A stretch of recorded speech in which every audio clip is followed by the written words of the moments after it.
All right, folks, welcome back to Mike and Maurice's Mind Escape. We have episode number 115 today, Puerto Rico, El Yunque, and Flying Saucers with our guest, Matt Tiller. You can check out his YouTube page below. I have the link, Tiller for Riller. And you can check us out at Patreon at patreon.com/Mike and Maurice. For $2 a month, you'll get exclusive content, interviews, and videos.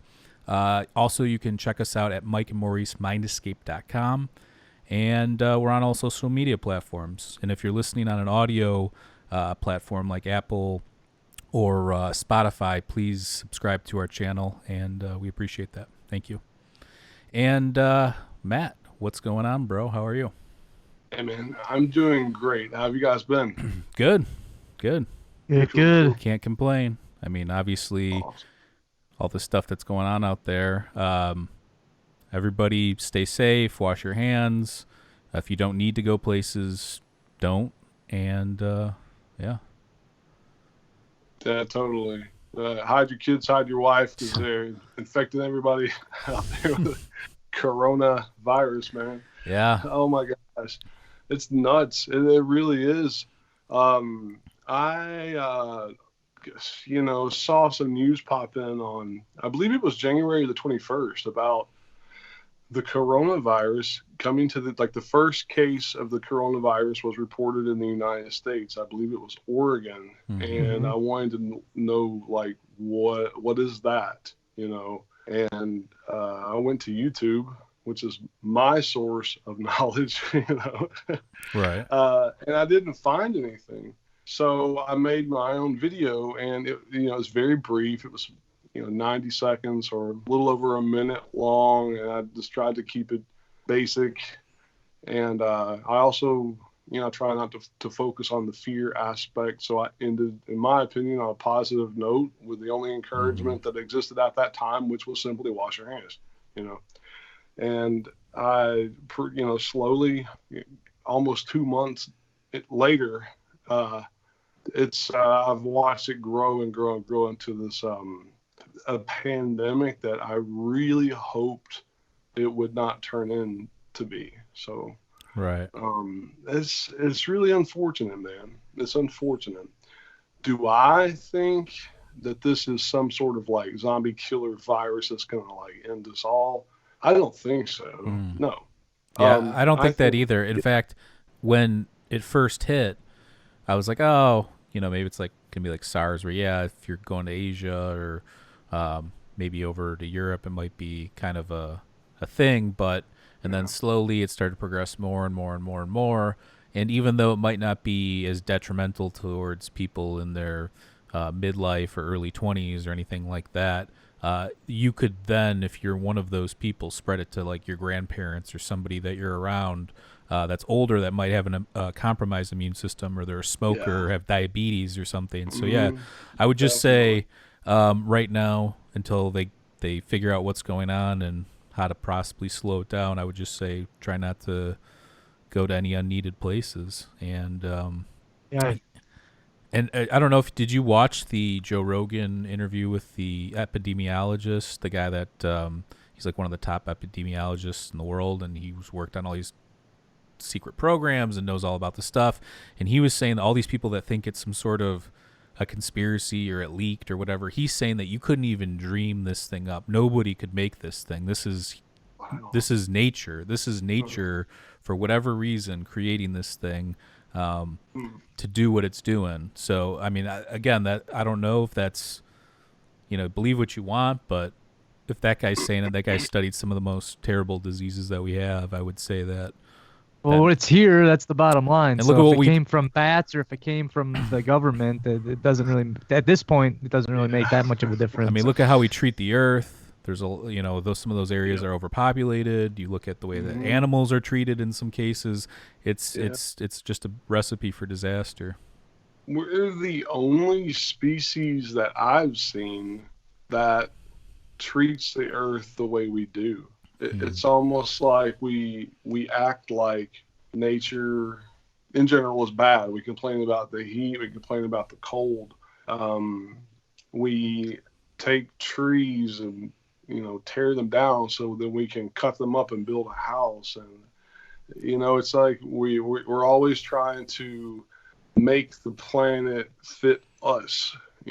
Hmm. I don't see any other species doing that. So if a virus is nature's way of keeping us in line, or I don't know. I mean, I would like to see our understanding of viruses and diseases 500 or even 1,000 years from now. And of course, 500 years into the past, the world of the microscopes and microbacterial organisms, things like that, didn't exist. Mm-hmm. No one had any inclination, any idea that there was anything smaller than water, not that there would be actual microbiology in the water.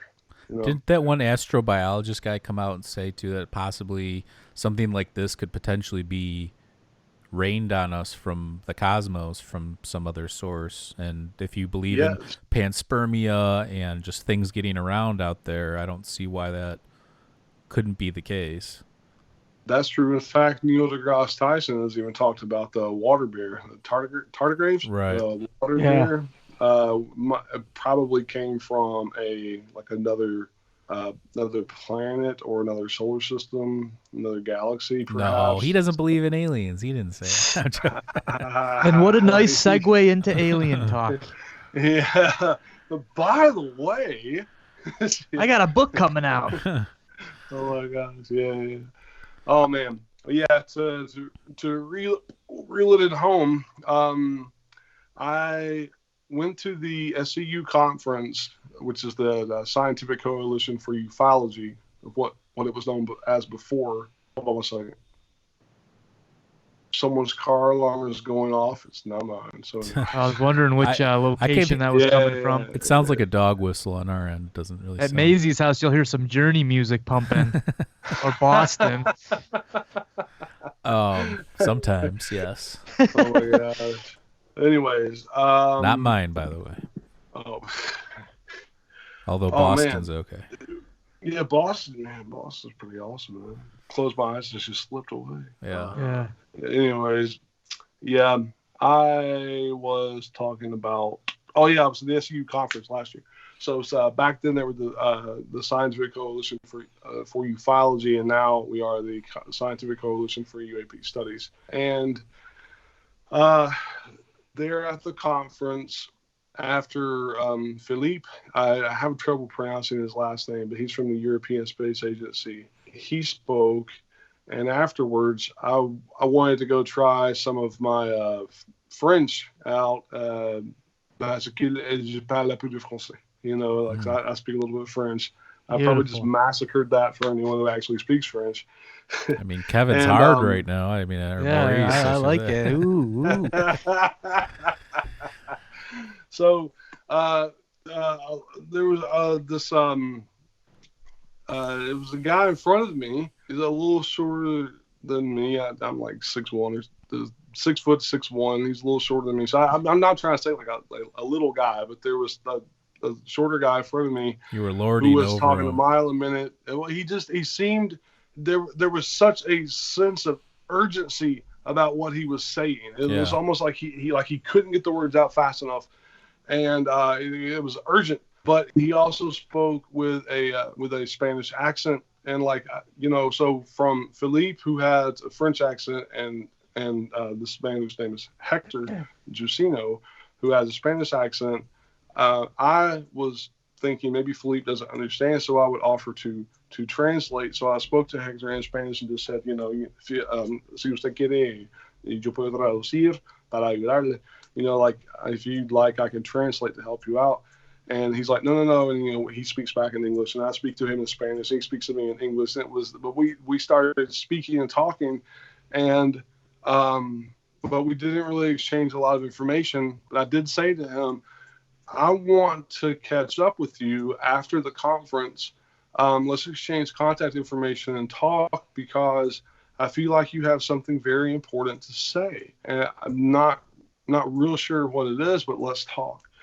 So we did, and it was maybe April of 2019 into May of 2019. that we began to talk, and I heard Hector's story. And so since then, again, almost a year into the future now, here we are in March of 2020. Tomorrow, I will be coming out with the first part of these interviews that I've turned into an illustrated interview or illustrated documentary, and to explain Hector's story, to explain what's going on in Puerto Rico, and plans for moving forward to apply real and current scientific investigation into the UFO phenomenon, to find some real answers. I think the real answers are going to surprise everybody in a good way. Yeah, it's interesting. You sent me a clip or like a trailer, and yeah, it looks like you did a good job, and the story seems interesting for sure. But I just want to point something out too. I just called Maurice Kevin, and I don't think we've ever mentioned this on the show before. But Maurice's whole life, his name was Kevin. I called him Kevin. He's my cousin. I've always known him as Kevin. And then one day, in his 20s or late 20s, he decides, I'm gonna go to my real name, which is Maurice, which Kevin's his middle name. So I just wanted to point that out, because people are probably like, who's Kevin? And Yeah, I thought that you might have said it before too, but did I say that? Have I said no, that I'm saying maybe in a past episode. Oh, you're saying that I said Kevin. Yeah, no, I just wanted to point that out though, because it seems like people are gonna be like, who the hell is Kevin? That's pretty cool, man. Yeah. I thought Kevin was maybe like some guy assisting you all with audio or video. No, we should. Hey, Kevin, turn us down. We just pretend like there's a guy there. Young Kevin. I like that. That's Young Kevy. That's great. my alter ego. But yeah, so back to your documentary. No, I think so. When you're releasing it tomorrow, you said the first part. Yeah, tomorrow. It actually worked out that way. Tomorrow's Friday the 13th. So it's kind of funny. There is a little bit, as much as I don't like to capitalize on the fear or the spooky aspects of the phenomenon, simply because I think it's time to introduce a little bit of positivity. The negativity in ufology or the UAP studies has ran rampant forever. As long as I think any of us can understand or have been into the ghost story side of all of that. Right. I think it's time to open up the windows, maybe repaint some of the walls and make it look nice.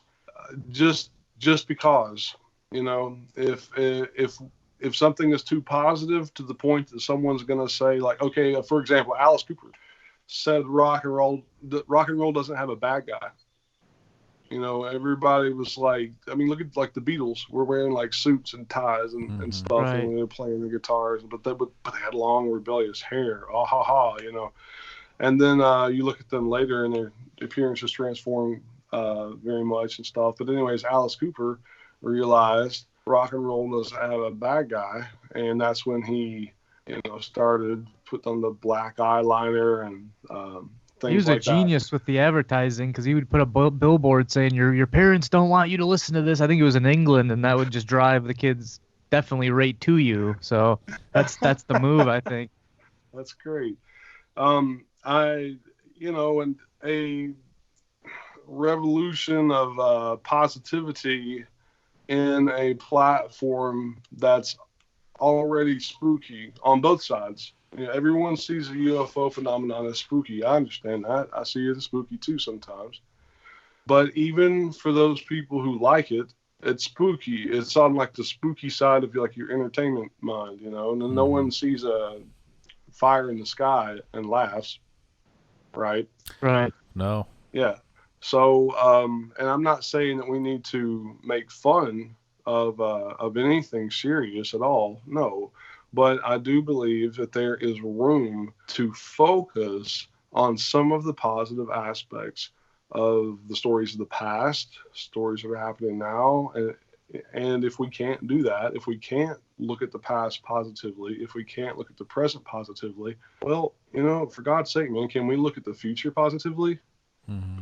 Could we? Is there room in the perspective of ufology to look towards the future positively?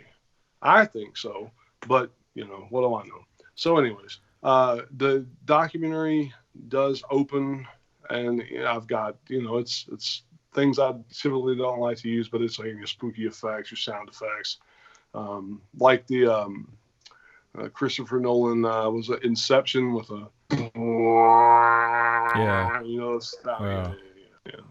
I mean, so I'm kind of poking fun at myself for using that stuff, but I thought it was pretty cool. No, I mean it's all for effect. yeah. I mean, I think that it depends on what it is. If it's a real story, I think those things can enhance what you've done. I think if it's some cheesy thing, or it's like, okay, well, what is this stupid? It's like a stupid alien movie or something. You're like, but yeah, I think that from what I saw, I liked what I saw. In terms of the way you had it laid out and the structure of it, I liked what was going on, and I watch a lot of documentaries. So awesome, man. But I appreciate it. Yeah, it's interesting though. You were bringing up like ufology and the community. It's just, I think what I like about when we talk to you is you're doing your own research. You're putting yourself out there. You're not going along with what. Yeah, you pay attention to what people are talking about and like the main things and whatever. But everybody hangs on like every word, every tweet, every this or that, and then they dissect it. And what they're not doing is their own research in terms of getting out there and producing something, making some sort of connection to this thing, whether it be through art or whatever. And I like that. I don't have a problem with people doing the dissecting and back and forth and tweets and all that, but I just think that it gets tiresome when it's just you're hanging on every word, and it's like, what are you going to be, 80 and you're going to realize I spent all this time on this thing and nothing fruitful really came out of it. I think what would be more fruitful is like what you're doing and what we try and do, and is look at alternative ways, whether it be making art or meditating or trying to find these altered states to try and see what's going on and find the mysticism of the topic through that. But yeah, I just want to say I appreciate what you do. I don't think there's enough people doing that kind of stuff. Thank you. Yeah. And yeah, I don't have a problem with people who hang on every word and stuff. And in fact, I learn from them. Sure. So we have some good people out there that that's their gift, that's their talent. Right. And they can look at the words and compare reports and things like that. For me, I think, what brought me into investigating anything that you would term paranormal in the first place was my own natural sense of curiosity, because I wanted it to make sense for me. And the first time I ever tried to investigate and when I say investigate, I'm talking about, again, having it make sense to me. The first time I ever tried to see if something I did would work to attract the UFO phenomenon, I was, golly, man, I don't even remember how old I was, but I had a flashlight and I pointed it up at the sky and I would blink it like Morse code. I knew Morse code for SOS, and I was trying to blink a flashlight up at the sky. SOS, that's all I knew, which, I mean, wasn't true. I wasn't in trouble or anything. I was in my backyard, for crying out loud. But some friends were with me and they were like, I don't think it's going to work, man. And I'm like, yeah, it will. And they're like, no, it's not. They're not going to see you, because this little bitty flashlight, for them, way up there, they're in space. They can't see that. The street lights, on our road are more bright than your little dinky flashlight. Right. And they were probably right. You need one of those military lasers. Somebody just got arrested for that recently. Some guy just got arrested for that recently. He was shining one of those military grade lasers at planes, and they caught his ass. They like raided his, they went after him hard. Yeah, that's messed up. Yeah, be careful, folks. Yeah, definitely, for real. So don't do what Maurice said. I didn't say do it. I said, well, maybe I did. I used to go ghost hunting back when I got a little older and braver. I used to go ghost hunting with some friends, and of course this was before the age of like digital technology. So here's like some of the I was actually going through these the other day. I posted some of the negatives that I revealed. Like I've got this a light thing that I can put the negatives on, and then there's an app, and then I have my phone. And it's not working out. Yeah, it's not working out as well as I had hoped it would. But I am at least able to reproduce some of the best pictures. So what, you're looking for like orbs and like that kind of stuff? The same stuff that we found before. But when we actually had them developed into real pictures, you could see the stuff pretty well. It's just over the years, I've moved.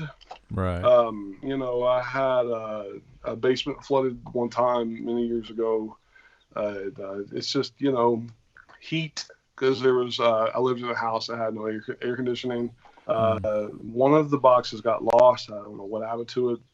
I had some recordings of EVPs, electronic voice phenomenon, and of course this was before the digital age. It was before the days of reality TV shows that would do things like that, like ghost hunters and things like that.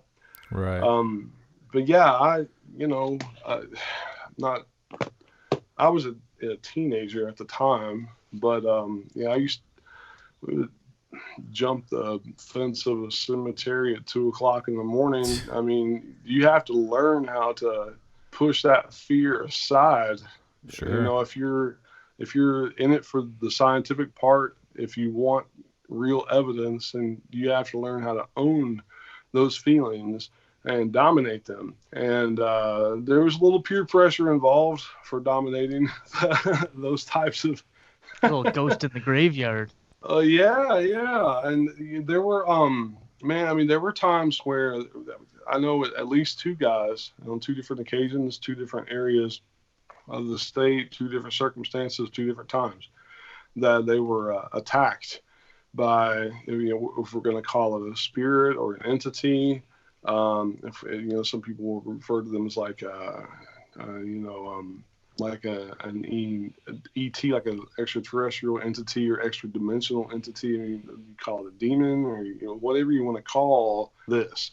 Even if you are purely atheistic and you want to call it like a low level of magnetic energy or something, something happened to these guys that caused them to actually have their body scarred for a while until the scars healed up. And again, I'm not trying to spook anybody out, not trying to, I'm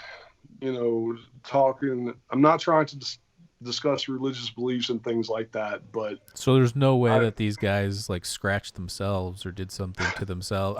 The reason why I say that is because I've never had anything like that happen. I'm not saying I haven't had weird things happen, but I've never had anything like that. That just seems intense. And sometimes when I hear those stories, I think about consciousness, number one, and I think about what you can do with your own mind to yourself.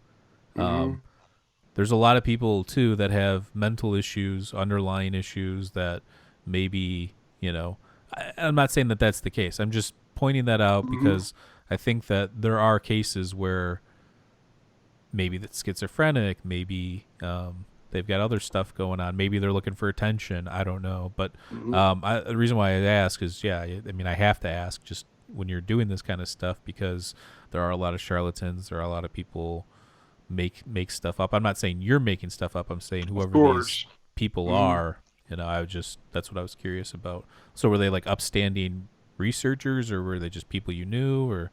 No, these are people I knew. Okay. One was a friend of mine. One was a kid who was quite a bit younger than me. But both of those stories are really long, and I don't want to stray too far away from Puerto Rico. I also don't want to get too far away from the UFO phenomenon. Sure. I could literally we could do entire interviews just about those two stories. Okay. Well, we can do that. We'll do that another time. I'll just possibly, I just point out though. Just take there Take are my word for it, though, that these two guys were like absolutely not making it up.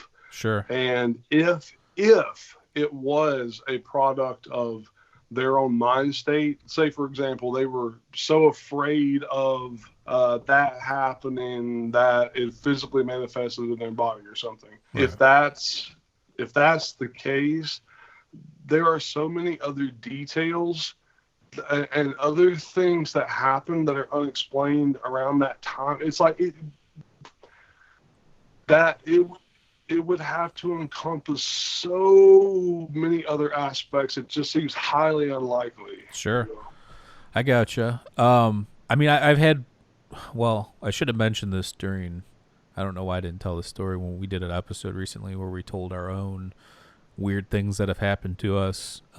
This is actually the weirdest one, and I don't know why I didn't mention it before, but okay, so I was in a band for a while, and I was going to my drummer's house, which we had band practice a few times a week. And one day, I get there, and he's in the kitchen. He's like, "Come check this out." He's like, "I just want to know if I'm like seeing things or whatever." So I go in there, and he's not one to like fuck around or, I don't know. He's just not the type of person. He's not a prankster. Yeah, he's not like a prankster type. I mean, he jokes around, but he's not like trying to get scares or laughs or anything like that. But so he's like, "Come check this out." So I go in there, and then in his kitchen, he's got a ceiling fan attached to like one of those light setups, kind of a thing. You know, a lot of people have them in their house. It was off. This was during the daytime. All the windows and everything were open. I see two little orbs circling around the thing. And 2 days earlier, one of his best friends had just died in the mountains of Colorado, like not even near there or whatever. But so I see these, and I'm thinking like, I'm like, let's close these shades. Let's try and, this is an optical illusion of some sort. Let's figure what's going on here. We tried everything. I mean, we turned the lights on, we turned them off, we closed the shades, we covered all the reflective surfaces. We've literally went through Were the they whole 3D or like a flat? No, they were reflection? 3D. They were like little, I don't know, like the size of a dime, size of like orb. And there was two of them, and they were both like circling around. Now, we were only 5 miles from the naval base in Chicago. If again, I don't know what this thing was. So, do I believe that orbs are weirdness? For sure. Do I think I know what they are? Could they be spirits? Could they be UFO related? I don't know. I just know that that's the weirdest experience I had. And if it was a trick, it was one of the best tricks because, again, we went through systematically and tried to figure out how this was doing this. It was almost like something out of a movie or something. Didn't like Thomas Jefferson report something like that? Thomas Jefferson? He was the first, Thomas Jefferson was the first person to report a UFO sighting in the new United States, I believe, or at least one that was talked about with other people. That's pretty cool. I think Jeremy Corbell said that Christopher Columbus witnessed a UFO. Yeah, there's a few UFOs off the coast of North America, I believe, when he got over here. And to segue into Puerto Rico, that's the same type of phenomenon that they witnessed there. There are these lights that appear underwater, and they come out of the water, and they'll go up into the sky. They will appear in the sky, and they'll come down to the water, go under the water, and then sometimes they come back up. And if you look at the Department of Homeland Security thermal video, surveillance that they got from one of the airports out of Puerto Rico near a place called Aguadilla. It looks like Aguadilla, but it's Aguadilla, Puerto Rico. There's a report on the SCU website called Aguadilla UAP. If you look at that thermal imaging, you see this light appear, and it stopped air traffic there at the airport At the time it appeared, it may have had a FedEx flight stalled because of the radar reports and the returns coming in. And it went across the city, crossed over the airport, was going down towards the ocean water, hovered over the water for a little bit, hit the water at 100 miles an hour. And then it slowed down a little bit.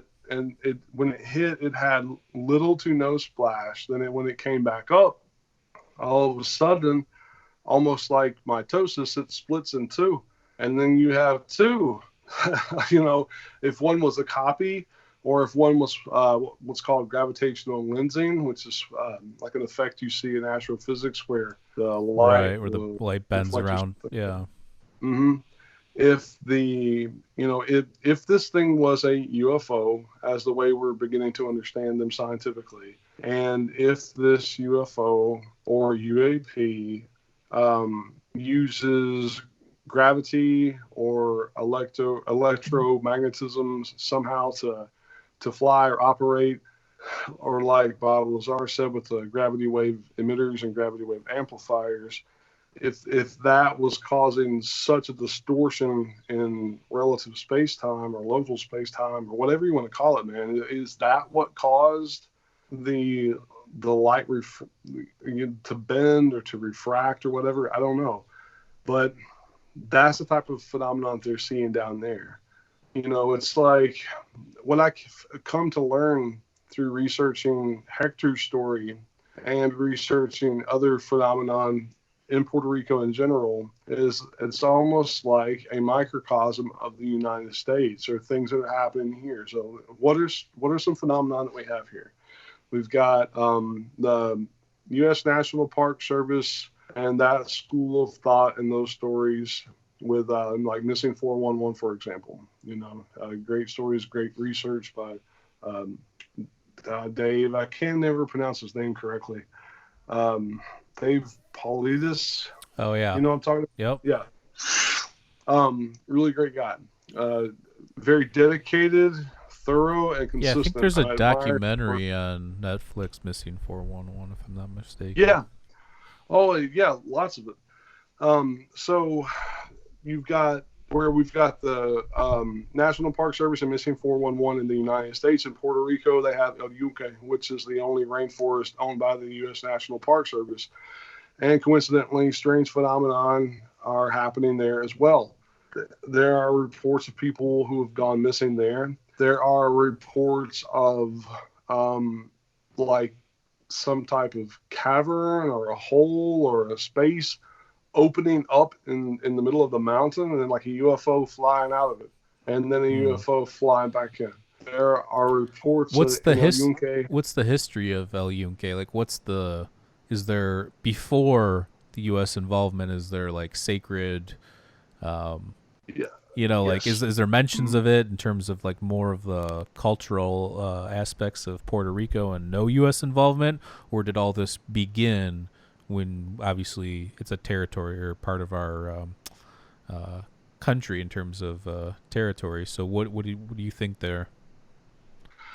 Again, just as with the stories of the United States, in which we have accounts of Native Americans that seem to have encountered unexplainable phenomenon, or for lack of better terms, UFOs, you've got the same thing in Puerto Rico. You've got the Taino Indians, and I don't like to use that word, but the indigenous people, or the Taino people who inhabited the island of Puerto Rico. And some of their earliest drawings have these mythical looking little creatures, some of them that look just like some of the like an alien gray, for example. It looked like just the classic aliens that we're accustomed to seeing drawn in some of the Bandelier Canyons out in New Mexico, for example. And they referred to these little creatures that seems to be the same type of entity that Hector and his friends encountered when they went to go camping in El Yunque National Forest. It's these, they're about 4 feet tall. They're skinny.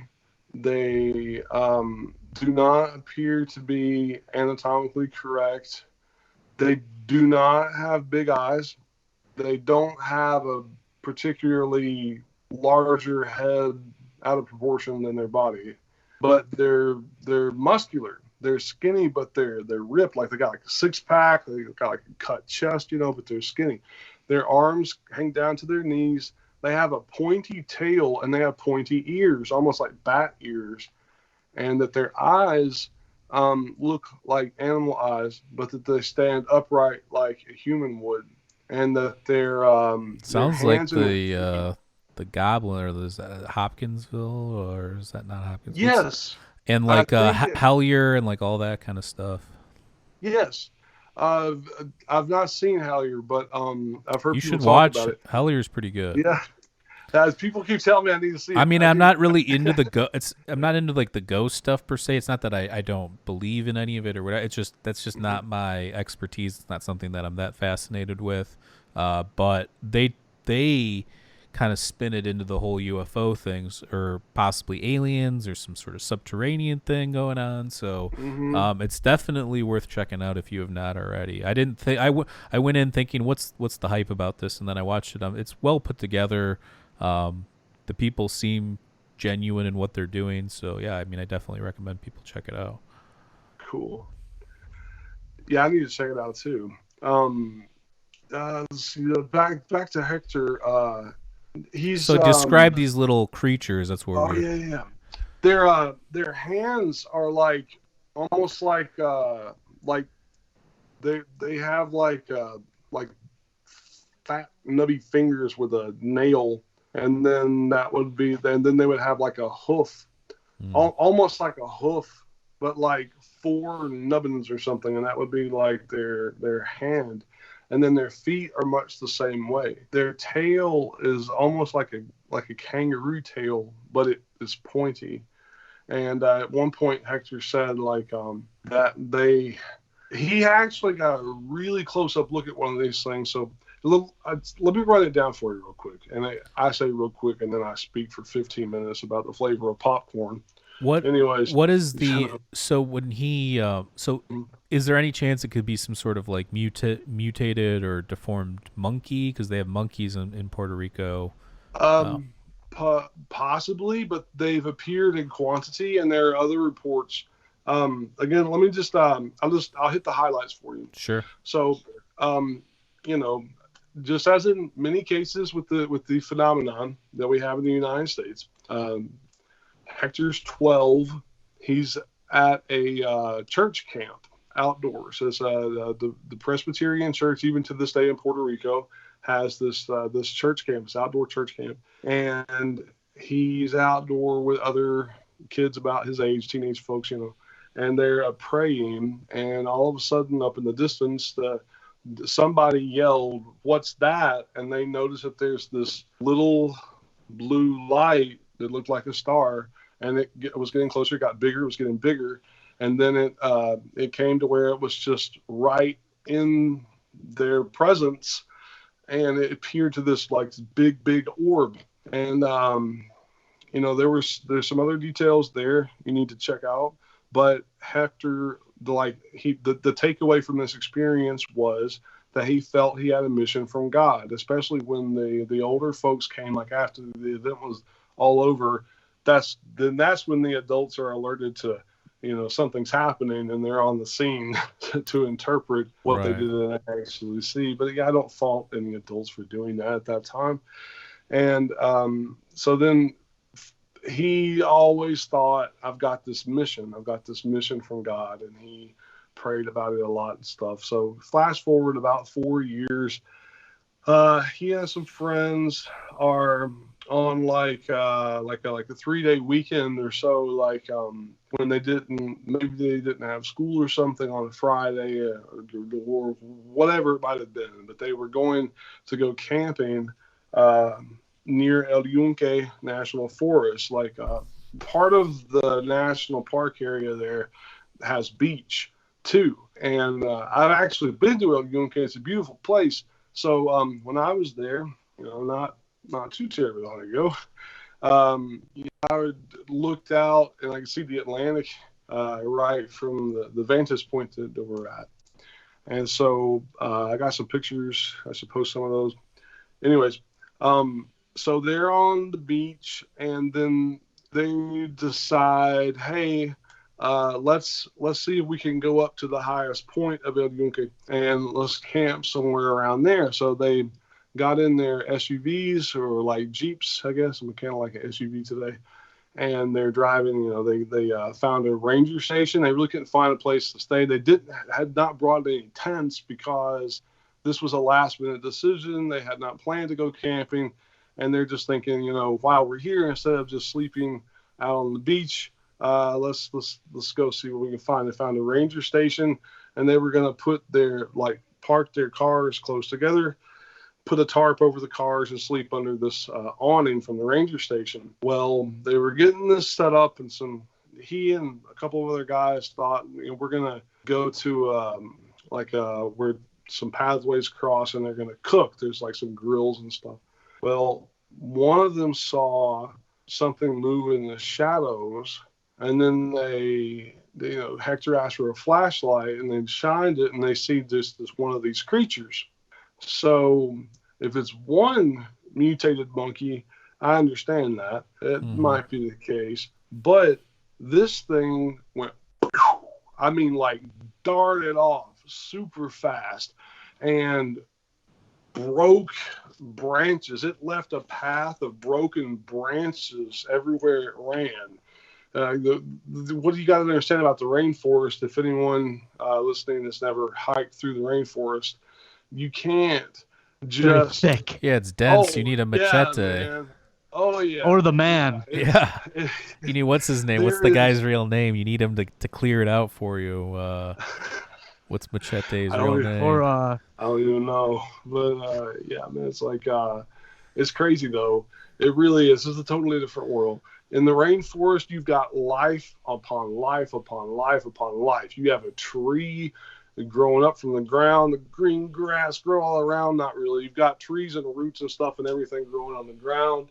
And then you've got moss growing up this tree. And then from there, you've got a bug living on the moss. And then something comes and sweeps and eats the bug away. And then it's absolutely insane. At any rate, you've hold on one second, man. I'm so sorry. I keep getting interrupted. But what's up, Kevin Maurice? Not much. Yeah, I mean, if he's saying something darted through there, it obviously knew how to navigate through the thick, lush brush. Yeah, again, it could be an animal, though, of some sort. It could be some unidentified animal.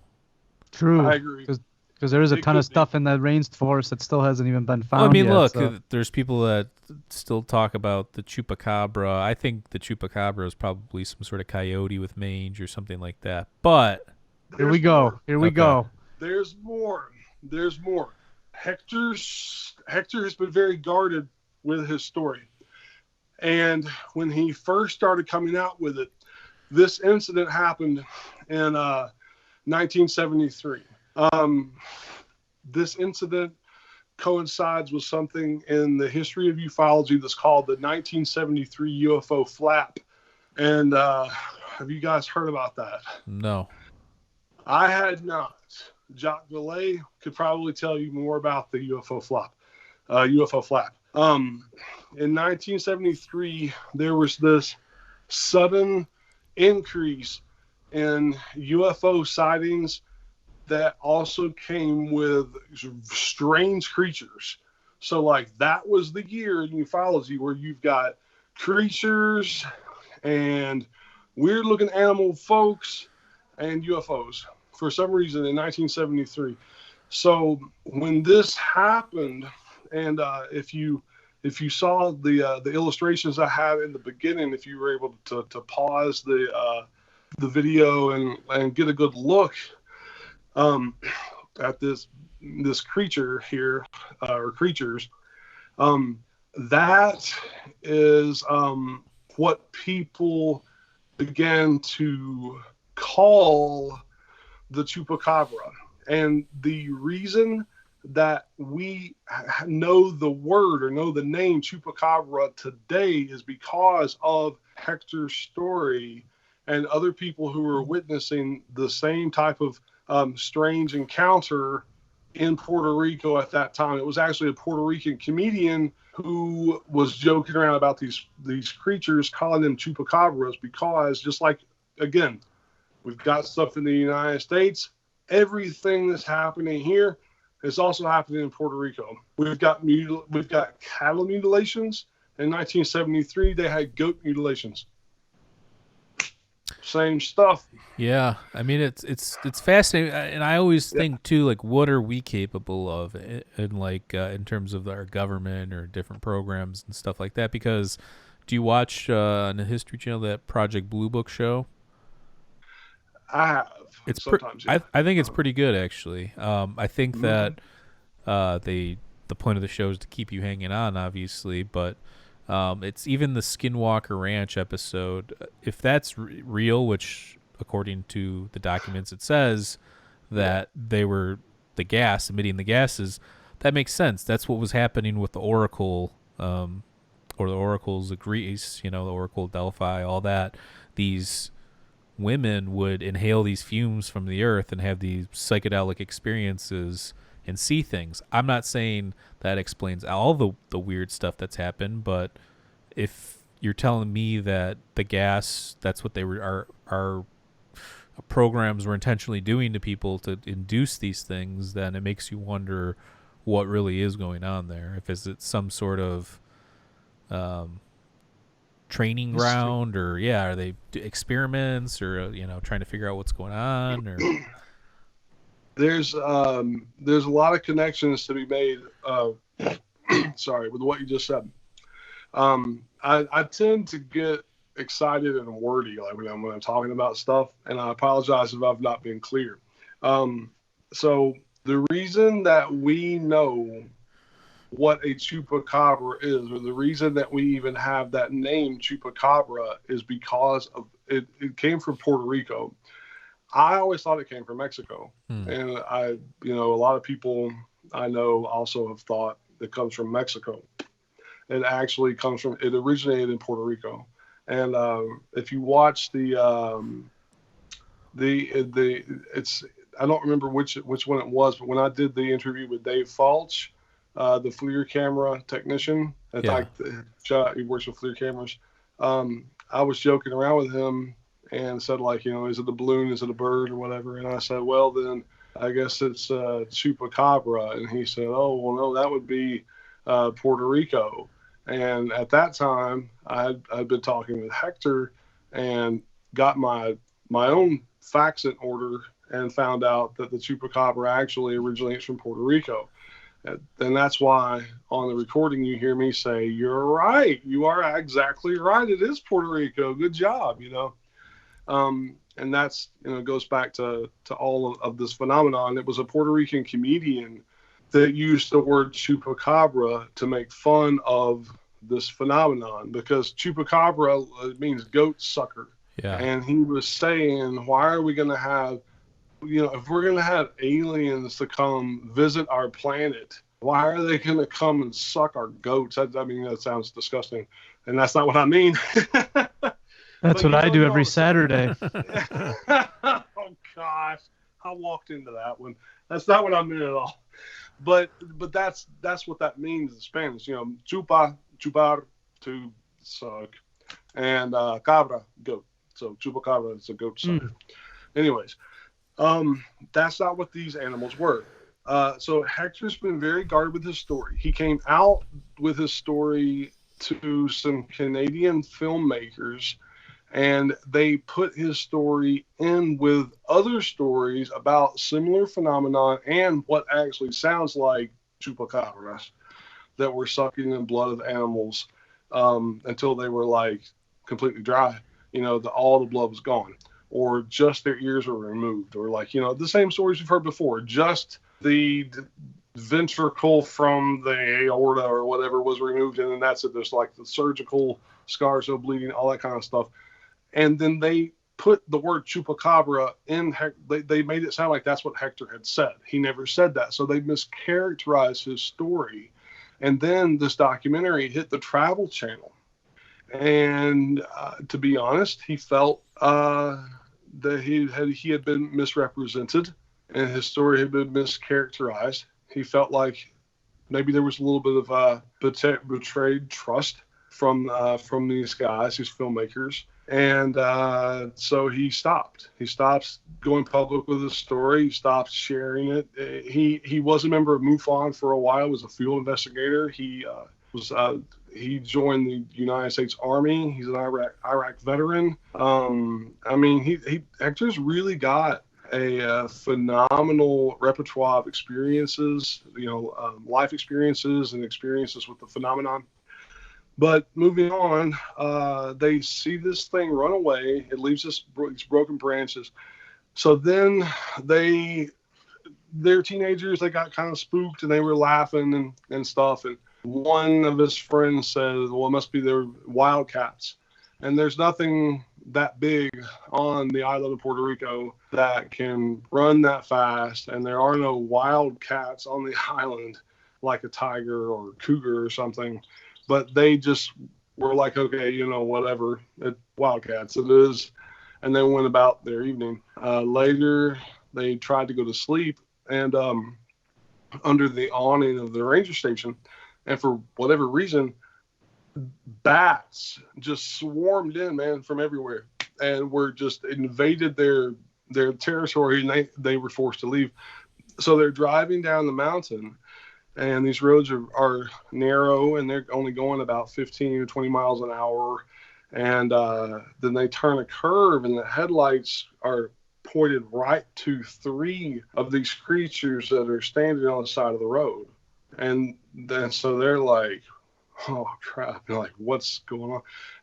But where else are they going to go? They can't back up the mountain. So they keep driving, and Hector's in the passenger seat up front, and they're passing by like this, and Hector got a really close-up look, a real close-up look at what these creatures looked like. And as he was saying the phrase, what is that, as he's like looking at the creature, face to face, the next thing he knows, he wakes up, and they are 12 miles away beside a baseball field, not on the mountain. So how did he doesn't know how he got there? Nobody knows? No. He said that when he was one of the first to wake up, and he said like nobody was talking. It was like, he says it's like when you wake up from surgery and you've been given anesthesia, you're just kind of like, whoa, like you're kind of like in a daze, not drugged. I don't want anyone to make that assumption. It wasn't a medicinal or a substance induced. It was just like you wake up and you're like, because kind of in a fog, like, where am I? How did I get here? As anybody may do if you wake up and you don't know where you are, Right. That's logical. So he said it's like no one really, everyone was so confused. It was like maybe him and just like there were 4 of them in this one particular vehicle. So then the police are coming, and they're in like a neighborhood area, but they're right beside a wall near a baseball field. And Puerto Rico, a lot of Latin American countries, the most popular sport is soccer. But in Puerto Rico, the most popular sport is baseball. Yeah, definitely. And also Cuba and the Dominican Republic, Venezuela, I think Nicaragua too. At any rate, so in Puerto Rico, they're beside this baseball field, so that's a common thing. And the police officer comes and just basically wants to know like what they're doing, and says you can't sleep here. Basically, like he wasn't suggesting that they were doing anything wrong, but where they're looking out for their safety. He recognizes that they're young kids and they're not doing anything bad, but he says this is not a safe area. You can't stay here. and they decide to go back up the mountain. And so they do that, and I will let the rest of the documentary kind of speak for itself, but they're, that those are the main highlights for the typical types of stories that people are interested in the UFO phenomenon. What comes next after you get past what happened in the 1970s and things like that is you're going to see and hear Hector give his own opinions and thoughts of things he's experienced in his life as he continues upon his quest for answers, which is why I call the documentary A Quest for Answers, the Hector Jusino Story. This man doesn't stop. And I admire him for that. I really do. He recognizes that, believing he had this mission from God led him to see the UFO phenomenon in a different light. And he says that experience led him to become an atheist. And I respect Hector for his beliefs because he has researched it and he knows that that's what he believes. And, I'm not atheist. So he became an atheist from the experience, or he was an atheist before and now he's believes in God? No, he grew up believing he had this mission from God. Oh, okay. Yeah, and so it was this experience that led him to be a non-believer. So, well, wouldn't that maybe enhance his beliefs and say maybe, yeah, this is some sort of weird experience, but it just shows me that there's magic out there. There's something more mystical to life than just. I would think that would be the case, but what I mean, without divulging too much, I know you don't want to give your whole thing away. What would be why is his train of thinking that to go the opposite way after experiencing something bizarre like that? Because he began to for Hector, the only real solid explanations that he found came through science. Nothing that explained this phenomenon to him had anything to do with a religious structure or religious beliefs or interpretations. In fact, one thing he says is that when he was younger, he didn't understand his mission from God, and so he thought the reason I don't understand my mission from God is because I don't read the Bible enough. So he began to read the Bible more, and he didn't understand anything in what he was reading. But after he had these experiences in this encounter in El Yunque, he began to read the Bible, and he began to understand, or he came to the belief, no pun intended, he came to the belief or the interpretation that the people in the Bible were having encounters with extraterrestrial phenomena, aliens, UFOs, or whatever you want to call it. And, Secret Machines, Volume 1, God's Man of War talks about the same thing. And I recognize other investigators and researchers and even theologians have discussed the exact same thing. And those ideas are not unique to Tom DeLonge and Peter Levenda. They're not unique to Hector. A lot of people have thought that. I mean, I don't think how we've talked about this at the other times you've been. I don't think any of this stuff's really physical. I think it's all based on your consciousness, playing off your consciousness in some way. I don't know what that is, but tuned into a different frequency. Yeah, I mean, perhaps. You can go on. You want to talk to somebody that met aliens yesterday? You go on to any DMT forum or Erwids and read the trip reports or whatever the case may be. And people are having psychedelic experiences and talking with entities almost every single day. And on top of that, meditation. And you look at some of the ancient religions and its correlations to meditation, psychedelics, altered states of some sort or another. I don't disagree with what you're saying. I think that there is some sort of connection to the phenomenon based in science. I don't think science cares that much about these subjects, so I don't think that there's really enough scientific research that is looking into it, other than the obviously the recent psychedelic renaissance that's going on, and the research that you see going on with that. But in terms of UFOs and what's the scientific explanation, I mean, yeah, you have SETI and stuff like that, but they don't really care to believe the gimbal video or the go fast video. They're not looking at that, I'm sure, and if they are, they probably think it's nonsense. So I think it comes down to is this religious connection and the spiritual connection, and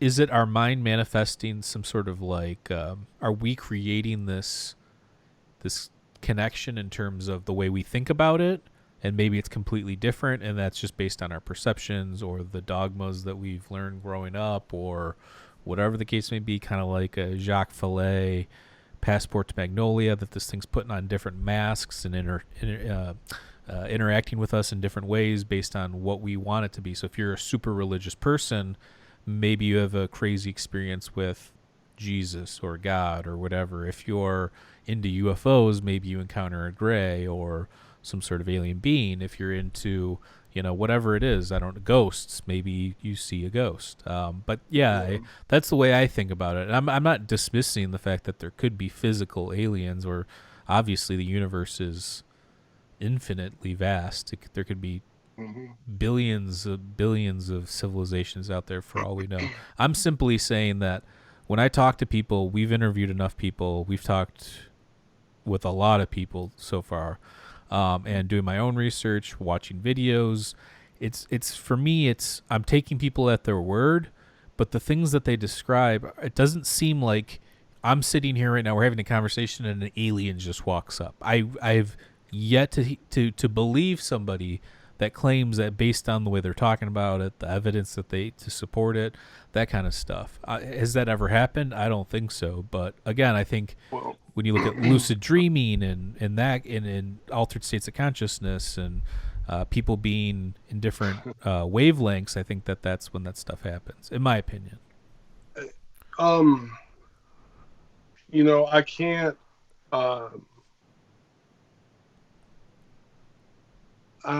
This is all I can say regarding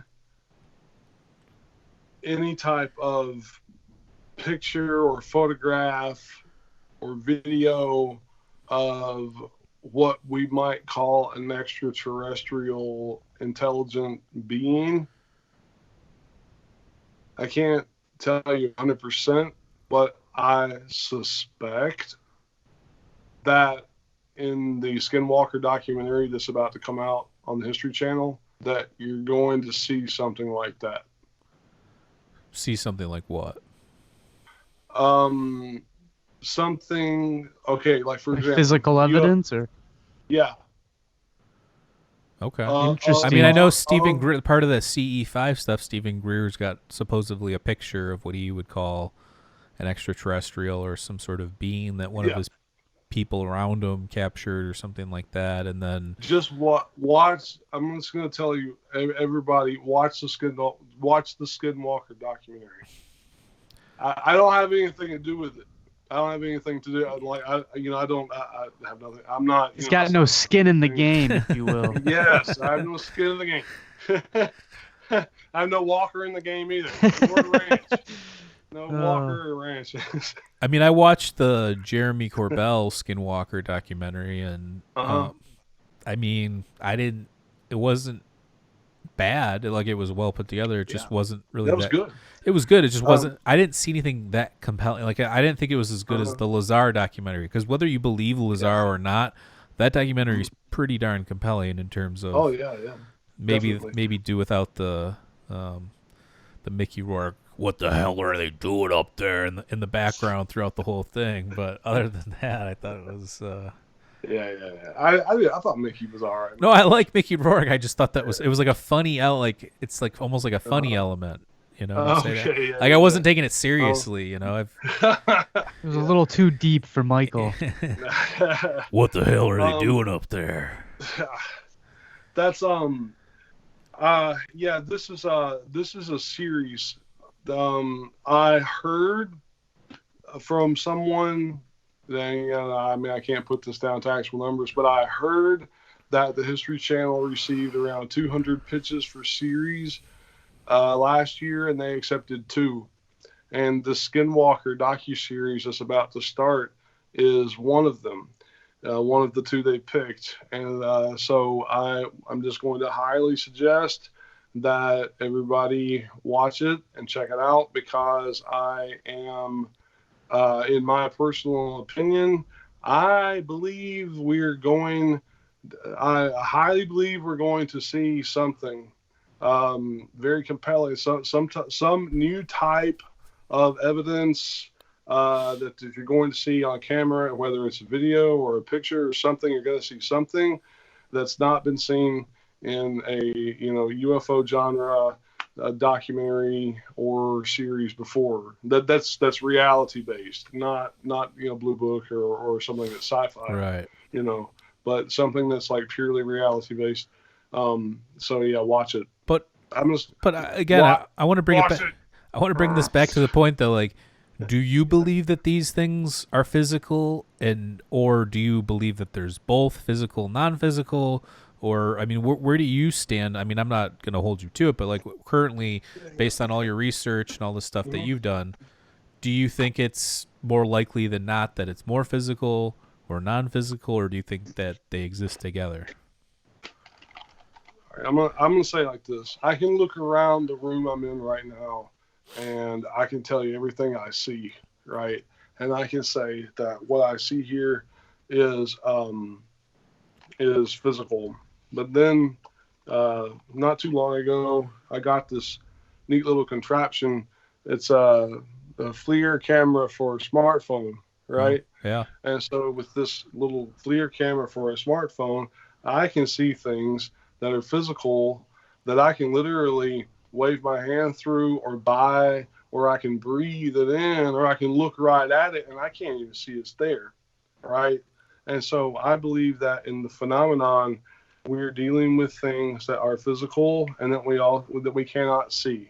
I also believe that, whereas, all right, look, Puerto Rico has had around 1,000 earthquakes, or they've had over 1,000 earthquakes since December of 2019, and now Right. over 1,000. And subsequently, their UFO sightings have skyrocketed. Now, over the summer, if you watch the Contact series, there's some evidence to suggest that the UFO phenomenon and earthquakes or natural disasters are related somehow. If you saw Unidentified Season 1, you see some happenings in Italy that suggest a UFO might have caused some earthquakes there. There's also evidence to suggest there was UFO activity that caused earthquakes in Mexico, or they perhaps were observing the earthquakes in Mexico. Well, let me ask you this. Let me stop you right there. You're a man of science. I'm a man of science. We both love science, but we also love some of the woo-woo stuff that goes along with it. Yeah. Mm-hmm. As I mentioned before, anytime that there's these gases that escape the ground, it causes it can cause mass hallucinations. It can cause hallucinations. There can be a lot of different. And I'm not saying that even if there is a hallucination, that it means that it's not there. Maybe you're exposed to it, and maybe the pareidolia has been stripped off, and you can see things that you normally wouldn't be able to see. But my point is, this correlation with earthquakes, could the correlation be based on we're ingesting gases that are causing us to see these things, or maybe there's some sort of physical process happening that we're not aware of, where then you see lights in the sky, or whatever the case may be. I'm just asking you again. I want to look at all sides of these things, because if you don't ask questions, you just become one of these people that believes anything anybody says. And where does that get you? So of course we're going to ask some of the hard questions. I want to know what you think based on the research that you've seen. In, like, again, I mentioned the Skinwalker, and the government was pumping gas out of the ground, and these people were inhaling it and causing hallucinations. So. All right, cool. Yes. And yes. Okay. To both. I believe that the earthquakes are releasing gas, and this is something Hector told me. Okay, Hector believes that a lot of these lights in the sky and these orbs, and even the light they saw that was the star that came and appeared and began shooting rays everywhere, all over the church people and stuff. He believes that was ionized gas. Now, if you look on the electromagnetic spectrum, ionization happens towards the high end, and you can see those things to a certain degree.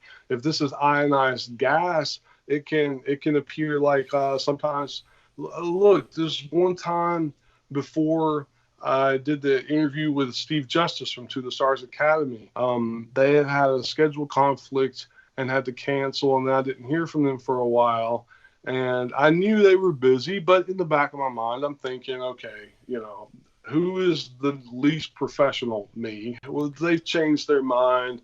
They've moved on. They found someone else to do the story. And so I was a little down on myself. I went outside just to kind of look at the night sky, as I do quite often. I looked up, dude. I mean, just like this huge flash of light. Like, just like you see on the TR-3B in Paris, France, with the night vision, and Tom DeLonge showed it on Joe Rogan with his interview, where like you got this big flash of light, and then all of a sudden it's just gone, right? That's what I saw, and I was like, dude, oh my gosh, So one or two, was it ionized gas? Definitely, maybe. Was it To the Stars Academy trying to? That's again back in my creative id. That wants to believe every story, wants to just, find connections where there are no connections. I'm thinking, oh my gosh, could this be the secret agenda? The To the Stars Academy already has their own secret space program, and this is their way of winking at me, saying, "Don't be down, buddy. We're looking after you." It was Al Putoff flying a TR-3B over my house, but like, I doubt it. I doubt it. Was it the military from one of the Air Force bases that could be in my state or a surrounding state doing practices? Because I'm out close to like a rural area with acres and acres and acres of woodland and stuff. That's possible too. Or, ionized gas. Could have been someone playing a prank, someone that knew I was interested in the UFO phenomenon and that I check out the night sky from time to time and just waited until I was outside to where they fly a drone up and blow it up or something. I don't know. But I will tell you, Hector believes that a lot of the UFO sightings are ionized gas, and that he talks about the Faraday cage being, and with the scientist's last name, Faraday, I forget his first name, that he was able to give people experiences with God and cause them to see what they said was God after he exposed them to electromagnetic frequencies and electromagnetic radiation, which would also come with ionization, which is on the high end of the electromagnetic spectrum. Yeah. So this is what I believe, and this is what I'm pushing for. I believe that we're going to find a lot of scientific explanations that could tell us why we have mental illness epidemics across the United States and across other countries in the world. And I think it could have something to do with electromagnetic shifts from the tectonic plates under the earth. That's something we're only beginning to understand. I also think that when we begin to understand that science, we maybe we'll be able to find that among 5% of all of these cases, let's keep it small, 5% could possibly have an extra-dimensional or an extraterrestrial origin, like an intelligence behind it, or possibly a byproduct. Let's say, for example, this is the UFO that came, and here it is, and they have no idea that when they enter my atmosphere or my world, that they're causing these electromagnetic distortions, or that they are disturbing anything electromagnetic. Or if they do understand that, maybe they don't know that the human brain is a lot more sensitive than we think to external electromagnetism. We're a lot more sensitive to it than we think. But, maybe they don't know that. So maybe they come in contact with us and we're fine. I mean, likewise, it's only been within the past 20 or 30 years that humans have understood the way we treat our planet is harming nature and harming ecosystems and harming the animals. We had no idea that we were doing those things. So, is it possible that when this little UFO comes into my world or atmosphere or sphere of being, that they don't know that they're harming me and my family? That's possible too. That's what I think. So I think that, to sum it all up concisely, there's a scientific explanation for the vast majority, and there is a extraterrestrial or a ufological explanation, or a paranormal explanation for a small percentage, or perhaps not half, but 1/3 of the percentage, or 1/4 of the percentage, 25%, 33%. But I do think that there's an extraterrestrial or an extra dimensional or a paranormal cause for at least some of it. But if we don't do the science first, we lose in both ways. We have no foundation for the scientific understanding of the paranormal, nor do we have a scientific foundation for understanding the science. And that's the worst. That's the worst. The paranormal, I mean, we have parapsychology, and then for the UFO stuff, you have ufologists and stuff like that. But you got to be careful. I mean, there's, even within the ufologists, there's so many people that are trying to sell books and tell you they got all the answers, and this is what this is, and this is what that is. In my heart of hearts, from studying this and listening to people talk, hundreds of hours of interviews and reading things and reading books and listening to podcasts, I don't think we have any idea what's going on. And I don't think the people at the top know what's going on. And I think that that's why we are. I think that they know that there's something weird, but they don't know what it is, and they don't know how to interact with it. And I think that that's the game, right? It's who can be the first person to implement this into, whether it's helping the United States or helping humanity or furthering our progress as a species and stuff. So I think that there's a lot invested in this, because if, let's just say that hypothetically this is all some sort of weirdness or UFOs or whatever, then it's beneficial to be the first person to connect or interact with this thing on a level never seen before. Not just, hey, you saw me, I saw you, kind of a thing, but let's figure this thing out. Let's have some sort of communication. So the race to do that is almost like an arms race in a way. But I have a plan to get it done. I actually have a group of 12 ready to go right now. If we could find, if I could secure the funding and a supporter, I've reached out to at least. I'm talking with. I've been talking with different contacts I have that are affiliated with production companies that do work with networks, and nice. Been trying to come at it in a positive way. And I had a real good conversation with some producers who make some series that are real popular right now, and have made series that are popular in the recent past. And I have a lot, dude, like, these guys are so much more accomplished than me. and I love their work. I mean, I really do. Like, before I even knew who they were, I was fans of their work. And I was humbled to be able to speak with them. I consider it a privilege just to be able to talk with them on the phone. I told them a little bit about Puerto Rico and what was going on there, because it still seems to me that the networks are focused on shocking new evidence, newly declassified information, those kinds of things. But that's what sells. That's what people are flocking to. And look, why does that sell? Because that's what people are interested in. Mm. The only way to sell anything else is, when people become interested in something else.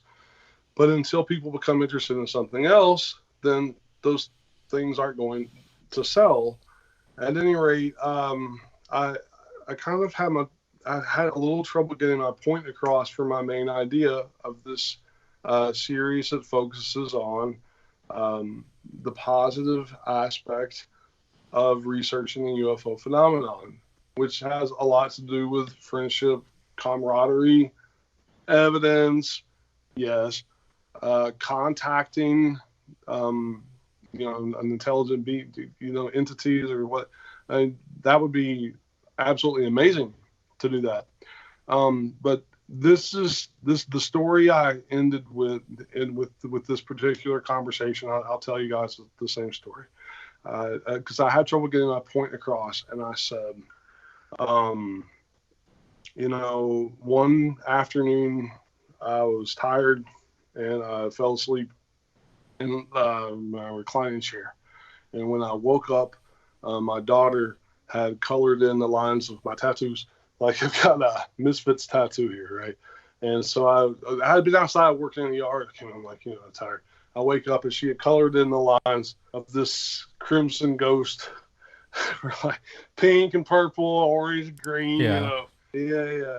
And so I said, that's the UFO genre of programming is scaring the crap out of people that are not interested in it.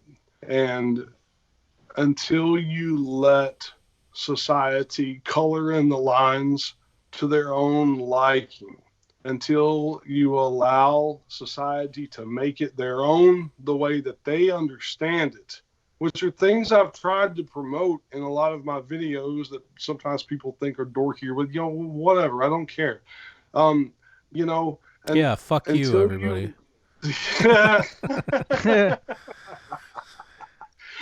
Until you give society the freedom to color in the lines and paint this thing to their liking, then we're stuck. This is the phenomenon, and this is the way it's going to be. I mean, what do you see in these types of shows, right? No offense to anybody, but we only see predominantly Caucasian men, kind of like us, I guess, military background, scientific background, very serious, very pragmatic. And the more awards, the more badges, the more credentials, the more diplomas. I mean, the more serious you are, the more credible you look. And that's cool too. I understand. At some point, there has to be a shift. And I explained this to them as well. And, it's what I'm trying to do to a lot of people on both sides sounds like a crazy, hokey idea. Why would anyone who's a fan of like reality-based TV want to tune into a UFO show, especially if they are creeped out by UFOs or don't like them? Right. They wouldn't. Why would anyone who loves Unidentified and the Bob Lazar stories and Hellier and Taken, the movie Taken, I think was a pretty creepy one, or The Walking Dead, right? Why would people who gravitate to those types of TV shows and programming are not going to want to watch, Keeping Up with the Kardashians, right? And I'm not suggesting making UFO genre about the Kardashians. No. But here's the thing. I think that there's another element to this that I think that people don't even pay attention to, which is you have a lot of like archaeologists and academics and stuff saying, "Oh, Ancient Aliens is racist," because now they see a large amount of people like Native American people or people of color or whatever the case may be paying attention to this thing, taking it seriously, and they think it's altering those people's perception of their own history of their people. So you have the people that say, "Oh, Ancient Aliens is racist," and they're again, you have a lot of archaeologists online go after that show hard and constantly go, make comments and different things. I think that you should put information out there, and if somebody wants to believe something, they can believe it. How is it any different than believing in this God or that God or this or that or the other? People should be allowed to believe in what they want to believe. If there's an interesting show like Ancient Aliens and people look, I've said it a million times on the show, I like Ancient Aliens, it's entertaining. Do I in any way believe that aliens built any of the megalithic structures on Earth? No, I do not. I think there's a possibility that maybe humans were inspired by something they saw, or some sort of consciousness connection or something like that. I could get behind that. But this idea that aliens are popping in and out of this dimension or flying across the universe and levitating limestone blocks is just crazy to me, why they would even mess with something like that. But again, I believe everybody should be allowed to believe in what they want.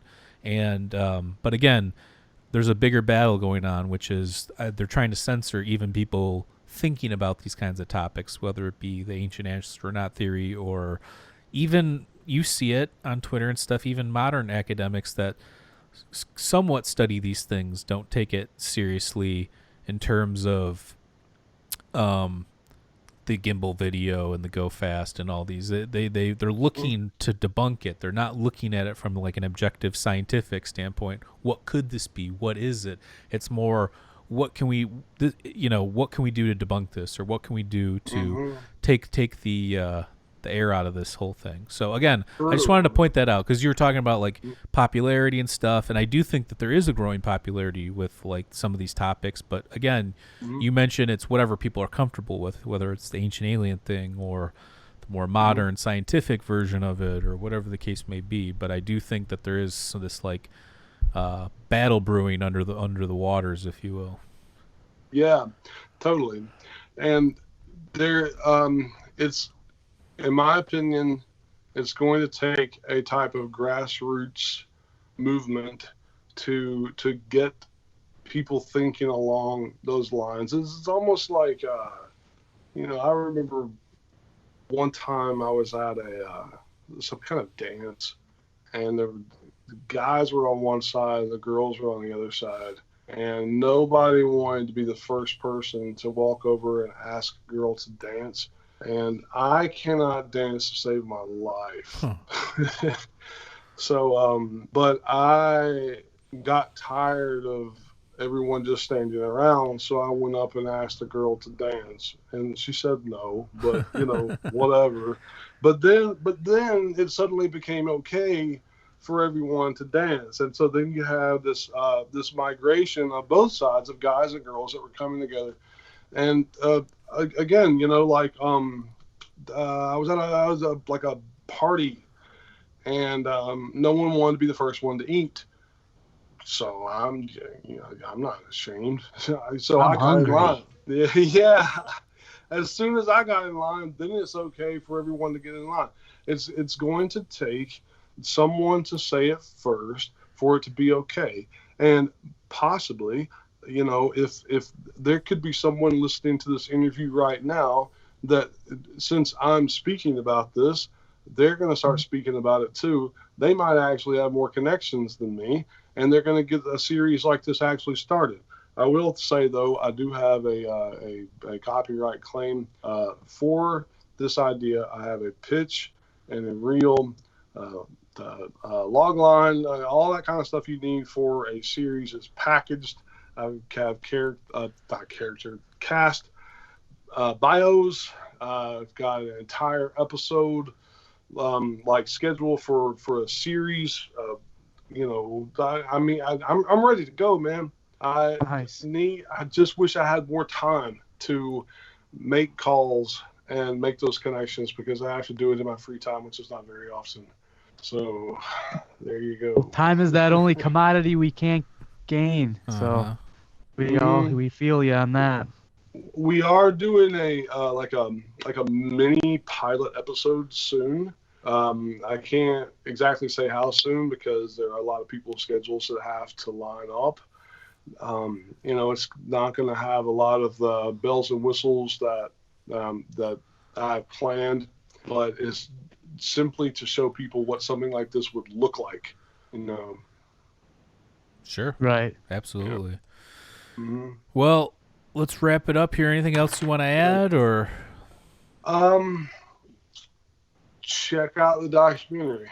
Yeah. What time's that coming out tomorrow? Yeah. Do you know? Yes, it's tomorrow. I'm gonna at least have. I had a little bit of trouble getting it half. I wanted to have half and then half next week, but I think what I'm gonna have to do because I don't want to have.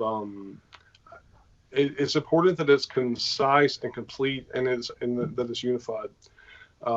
So in order for conciseness, for completeness, for understanding, I'm going to have 3 parts, and so part 1 will be tomorrow, and it's between 12 and 15 minutes long. So I'm gonna drop on your YouTube channel. And YouTube channel. We have his YouTube channel below the video. If you want to click on that and subscribe to his channel, definitely do that. And anything else you want to plug? What's the name?